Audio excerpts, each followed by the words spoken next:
Alain, propos d'un Normand. Administration. L'administration, c'est le monde à l'envers. Plus l'administrateur monte en grade, moins il a de puissance et plus il a de responsabilité. Au régiment, c'est le caporal qui fait tout. Dans les bureaux, c'est le dernier expéditionnaire qui fait tout. Au-dessus d'eux, il y a quelques sergents, militaires ou civils, dont la tâche tient en 2 mots: surveiller et résumer. Au-dessus de celui-là, il y a toute une hiérarchie d'hommes qui ont pour fonction de surveiller la surveillance et de résumer les résumés. Tout événement devient rapport. Un bureaucrate a pour tâche de condenser 10 rapports en un. Par ce moyen, 10 événements sont fondus en un. Chacun d'eux y perd son caractère propre. Vous savez ce qui arrive lorsqu'on superpose les photographies de tous les membres d'une même famille. Avec le cliché composite ainsi fabriqué, on obtient une photographie qui ne ressemble plus à personne.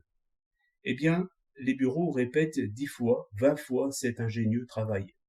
Ils arrivent ainsi à présenter des milliers d'événements sur la même plaque photographique, c'est-à-dire dans une page concise, élégante et vide de sens, que le grand chef lit et signe, et qu'il résumera à la tribune. Nous connaissons assez ce style. Il est le produit de l'institution. Dès qu'on veut décrire plusieurs événements en même temps, on tombe dans les formules creuses. Les causes disparaissent.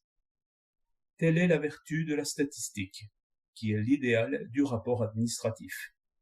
Lorsque je dis par exemple que 30 incendies sur 100 sont dus à la malveillance, 50 à l'imprudence et 20 à des industries dangereuses, ce sont de pures suppositions que je fais. Lorsque je dis cela, je ne dis rien, car la malveillance et l'imprudence ont 1000 formes et 1000 causes différentes.